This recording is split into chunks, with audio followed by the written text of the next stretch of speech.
One of the things that irritates me greatly when the government buys a new gun is usually what they do, and not just the military, but I also experienced this when I was in the Secret Service Uniform Division.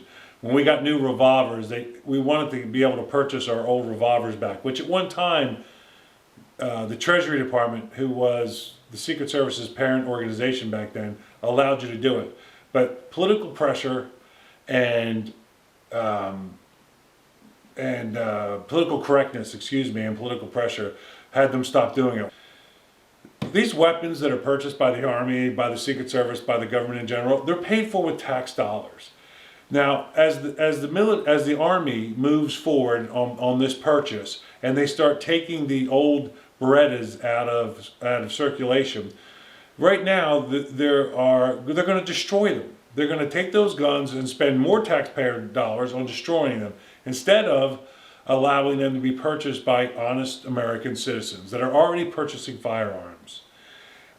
This makes great sense. Somebody gets to purchase a piece of military history that was paid for by tax dollars, and then they're paying some money for it again, and that money can go back into the U.S. Treasury or back to that service that's selling it, and they can use that money for whatever they want.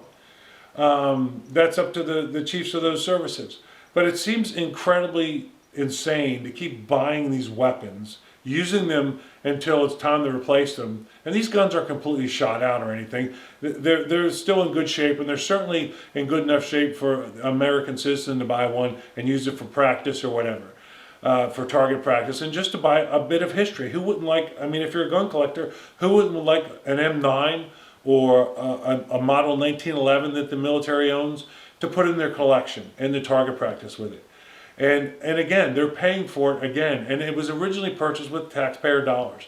It just seems ridiculous to keep destroying government property that's paid for with taxpayer dollars when you could be. I'm not asking you to give them to the American public, but allow them to purchase them. And there's a petition going around. It's seen it on Twitter. It's on Facebook. It's on my Facebook page at Gary Byrne, and it gives you a little bit more information about it. And I ask you to contact your local politicians, your senator and congressman, and tell them that it's ridiculous to keep destroying these tools when they can be purchased by the American citizen. One of the experiences I had when I was in the Secret Service Uniform Division, when I first started in '91, we were still carrying the Smith & Wesson Model 10 Combat Masterpiece, a revolver. As we were transitioning over to the SIG Sauer P228, a semi-automatic 9mm, we wanted to purchase those revolvers for our own collections. When you carry a sidearm for 8 to 20 hours a day, 5 to 7 days a week, you build up a rapport with it. You'd like to keep it instead of having it destroyed by the government and destroying basically taxpayer paid for weapons. And at one time, the government used to allow police officers to purchase their weapons, but the Treasury Department this time said no. And we even went as far as to get some representation and say, okay, if you won't sell them to us as guns, snap off the firing pins, make them inert, and soak them in loose, put them in a block of lucite, and we could keep them as a keepsake. No, they wouldn't do that either, because they're so afraid, because the